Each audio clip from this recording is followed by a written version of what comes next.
តើប្រាក់ប៉ុន្មានបានគេហៅថាច្រើន $1000 ឬក៏$1,000,000 ប្រាក់ច្រើនឬតិចវាមិនអាស្រ័យទៅលើចំនួនទឹកប្រាក់នោះទេប៉ុន្តែវាអាស្រ័យទៅលើមនុស្សម្នាក់ៗអាស្រ័យទៅលើកលៈទេសៈរបស់មនុស្សម្នាក់នោះបើយើងមាន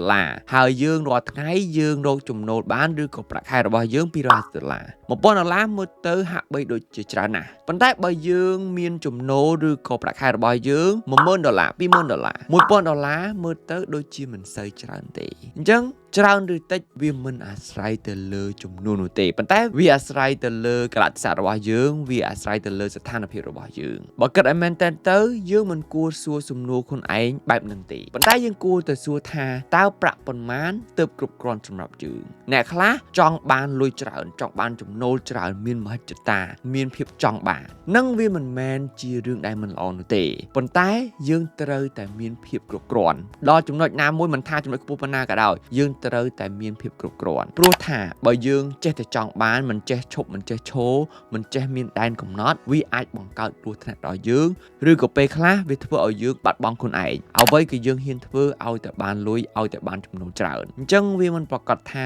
វាល្អសម្រាប់យើងនោះទេបើយើងមិនមានភាពគ្រប់គ្រាន់សម្រាប់ខ្លួនឯងទេជីវិតរបស់យើងប្រកាសជាមិនមានភាពស្ងប់សុខមិនមានសន្តិភាពមិនមានសេរីភាពនោះទេហើយអ្វីដែលគ្រោះថ្នាក់បំផុតគឺវាអាចបំផ្លាញខ្លួនយើងបំផ្លាញជីវិតរបស់យើងការចង់បាននិងការមានមហិច្ឆតាវាគឺជារឿងល្អប៉ុន្តែកុំឲ្យភាពលោភលន់មកបញ្ជាជីវិតរបស់យើងខ្ញុំជីនឈៀនជួបខ្ញុំនៅវីដេអូក្រោយ